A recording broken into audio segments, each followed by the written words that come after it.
Bon, je vous montre.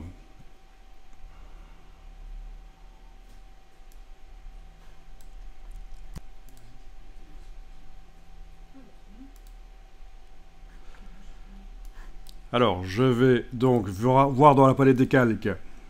Les calques, ok, donc je vais déverrouiller les calques. Je vais travailler sur celui-là et le vectoriser, texte vectorisé, ce sera plus sûr. Je vais faire la même chose pour celui d'en dessous, texte vectorisé. Voilà, je vais enregistrer ça.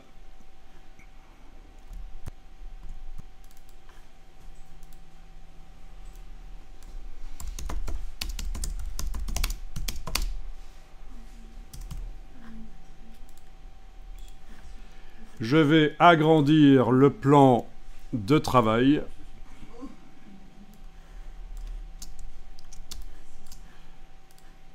Prendre ça, le grouper, objet associé. Avec la touche Alt, je le déplace. Puis je fais commande D. Ça, vous connaissiez le commande D?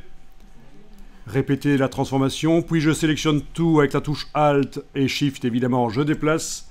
Commande D, voilà. Ensuite, le plan de travail, je vais le déplacer en copiant ce qu'il y a dessus. Donc je prends l'outil plan de travail. Il faut absolument que ceci soit enclenché pour que quand je copie le plan de travail avec la touche Alt, le contenu du plan de travail se copie aussi. Vous connaissiez ça, l'icône? Non, peut-être pas. Regardez, touche Alt, voilà. Alors que si ça n'est pas enclenché, quand je sélectionne le premier plan de travail et que je le déplace, le contenu ne se copie pas. Il est d'office enclenché, en effet. Alors, ici, c'est là que les Romains s'empoignèrent. Je sélectionne tout ça.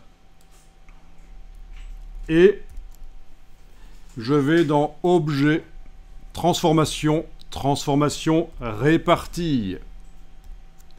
Et là, j'indique en mise à échelle 70%, 70%, vertical, horizontal. Case aperçue cochée, ça se fait par le centre de l'objet, c'est indiqué ici. Et vous voyez, il reste en place et il se redimensionne. Alors, typiquement, ça peut être utile quand vous avez du texte qui est sur un schéma. Vous avez des blocs de texte à plein d'endroits sur un schéma et vous voulez redimensionner chaque bloc, mais il doit rester au même endroit, évidemment. Eh bien, ça, ce sera utile, la transformation répartie. Vous voyez ce que je veux dire ? Vous avez un schéma avec plein de blocs de texte, vous les sélectionnez tous et vous faites une transformation répartie. Et comme ça, ils ne bougent pas de place sur le plan de travail, mais ils peuvent se redimensionner, vous pouvez les agrandir, les diminuer. C'est la transformation répartie, c'est très intéressant de savoir qu'elle existe. Ok. Et voilà. Et j'avais testé sans vectoriser, et ça ne marchait pas.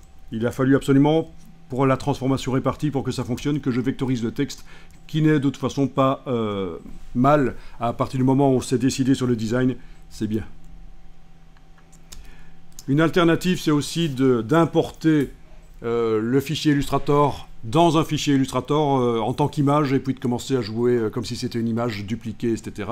C'est aussi une solution. À ce moment-là, je ne suis pas obligé de vectoriser le texte, parce que le texte original non vectorisé, il est dans l'image que j'importe, dans le fichier sur le disque dur, vous voyez. On peut importer des fichiers Illustrator dans des fichiers Illustrator. Mais bon,